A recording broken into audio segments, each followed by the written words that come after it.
I'm Barbara Kahn, and I'm a professor of marketing at the Wharton School. And I'm here to talk to you about marketing. So this segment is the Marketing 101, the basics, the principles of marketing.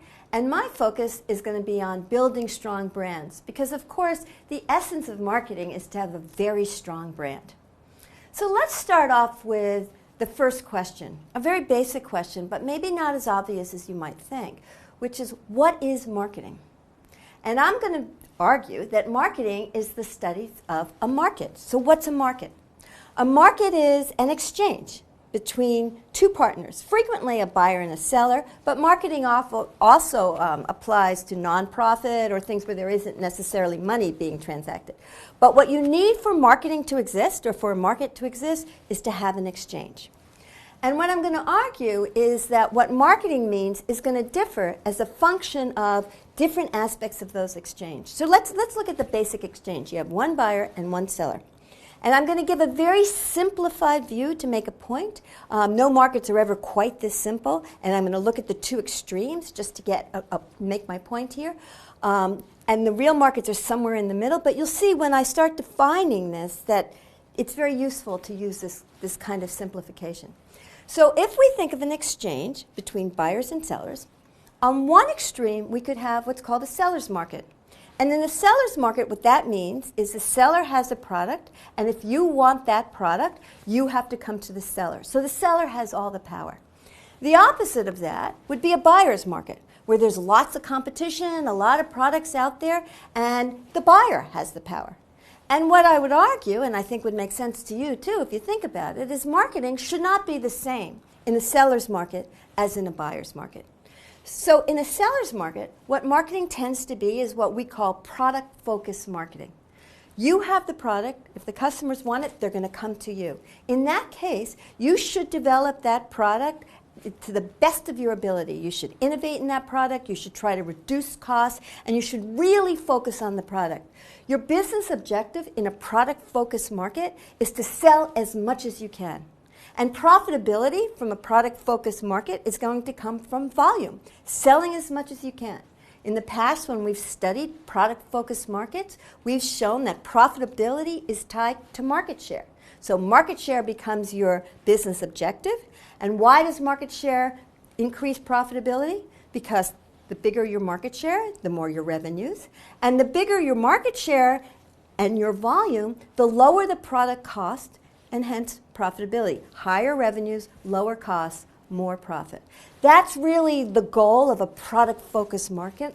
And when you're product-focused, where do you get growth? Will you develop new products based on your product experience, or you go to new markets? That's product-focused marketing. So what's customer-focused marketing? Is it the opposite?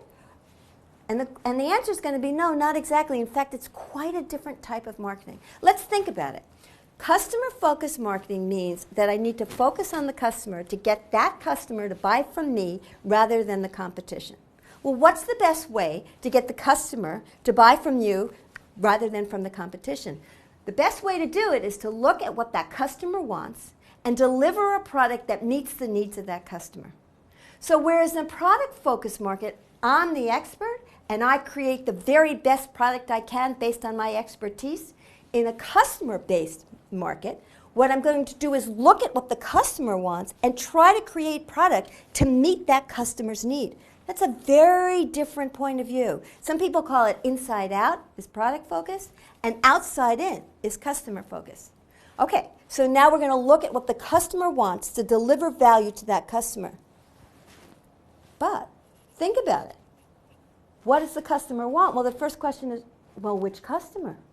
You can't give every customer what they want, and we know customers are going to want all different things. So the reason why a buyer's market or customer-focused marketing is so different than product-focused is that every customer out there wants something different. If we try to give everybody what they want, we'll go out of business. That's too hard to do. So the intuition of customer-focused marketing is to pick and choose customers. Deliver value to some customers, say yes to some customers, and no to other customers. That's the process of segmentation. I'm going to talk about that in the next section. But the idea here is that I go after some customers and I say no to other customers. Well, then how do I become profitable in that? Understand that in a product-focused marketing, what we did is sell as much as we can. We sold that product to anybody who wanted that product.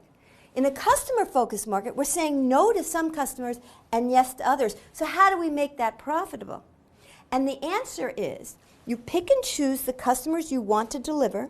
You deliver value to that customer, give them exactly what they want and that they're willing to pay for.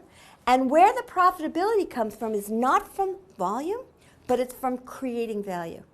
How can value-based marketing be profitable? Well, the first thing is, if I give you exactly what you want, many times you'd be willing to pay a premium price.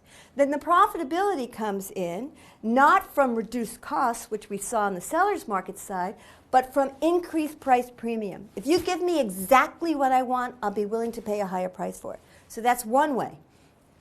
The other way customer-based marketing is profitable is by giving the customer what they want time after time after time. I don't think about just one transaction. I think about building customer loyalty and delivering value to that customer over time. That concept is called customer share.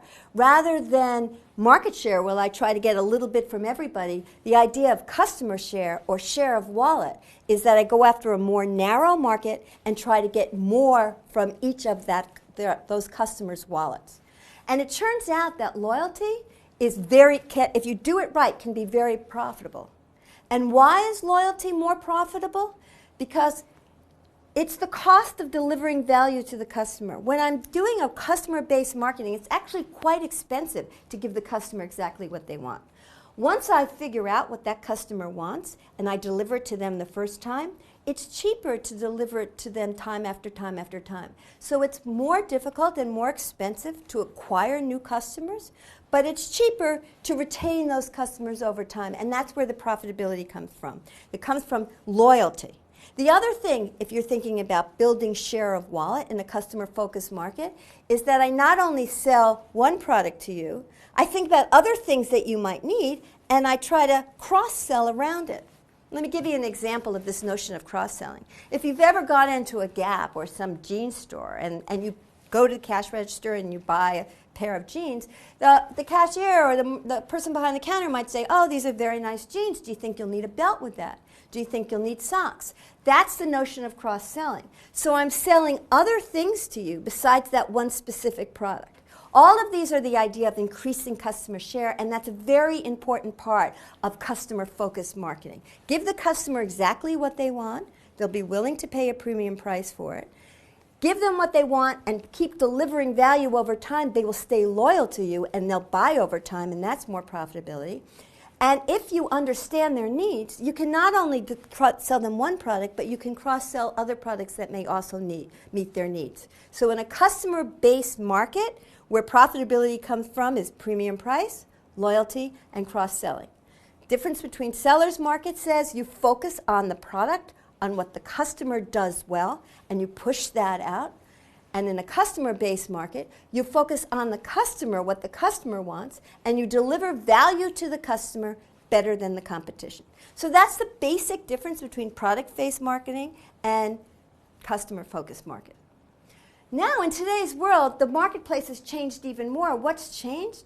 Well, now, not only do you have an exchange between buyers and sellers, but because of globalization and because of the internet and technology and social media and things like that, it's not a one-to-one conversation anymore. Customers can talk to other customers. That's good and bad. If you're doing a really good job in meeting the needs of the customers, the fact that they'll buzz to their other customers and tell their other friends about what a terrific service your company is doing, well, that's really good news. On the other hand, if something goes wrong and they tell their friends something bad, well, that's not such good news.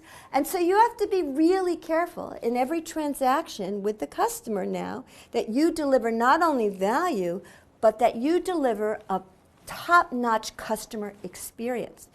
Because although what I've been talking about in the seller's market and in a buyer's market has focused on transactions, in the seller's market I talked about a single transaction.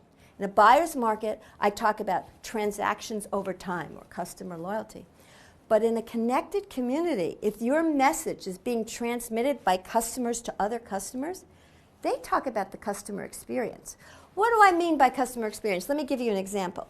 It starts way before the transaction and it goes way after the transaction. So for example, if a customer told another customer about their experience at a restaurant, they might say, well, I was driving to that restaurant and I hit a lot of traffic, then I got to the parking lot and I couldn't find a parking space. Finally, when I got into the restaurant, I finally got a table. The meal was really good, but then at the end of the meal, when I was leaving, I tripped and fell. That may be the way they describe the experience at the restaurant. And if that's the way your message about your product is going to be transmitted from customer to customer, then you as a marketer need to focus on the entire customer experience. So one of the things, and we'll talk about this later, that's changed in marketing in this world of social media and internet and globalization is that the marketer has to be completely transparent, has to be authentic, and has to focus on the entire customer experience. One thing else to mention, we're seemingly coming out of a recession now, but there was a global recession. And in the last few years, probably starting about 2008, we had some real strong economic uncertainty.